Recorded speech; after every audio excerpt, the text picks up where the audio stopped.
ஜென்மத்தின் கணக்கை கேட்கும் மானிடனே, ஈசன் எழுதுவதைத் தவிர வேறு ஒன்றும் இங்கே நடப்பதில்லை. ஓம் நமசிவாய. அனைத்து சோதிட நண்பர்கள் எல்லோருக்கும் என்னுடைய நமஸ்காரத்தை தெரிவித்துக் கொள்கிறேன்.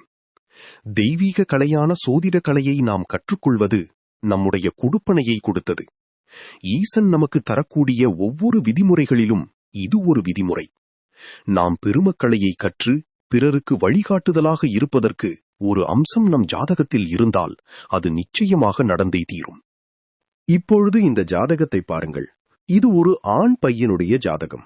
இவருக்கு மூளை வளர்ச்சி கம்மியாகவும் நம் சொல்வதை மனதில் ஏற்றுக்கொள்ள முடியாத சூழ்நிலையிலும் இந்த பையனுடைய வாழ்க்கை இருக்கின்றது. இப்பொழுது இது ஏன் அப்படி என்றால், ஒரு ஜாதகத்தில் புதன் சந்திரன் எந்த பாதிப்புக்கு உள்ளாகாமல் இருக்க வேண்டும்.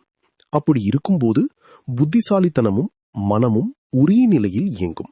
இந்த ஜாதகத்தில் பாருங்க, ராகு புதனுடைய காலம், கேது சந்திரனுடைய சாரத்தையும் வாங்கி இருப்பது அந்த விஷசக்தி புதனுக்கும் சந்திரனுக்கும் கிடைத்து வருகிறது.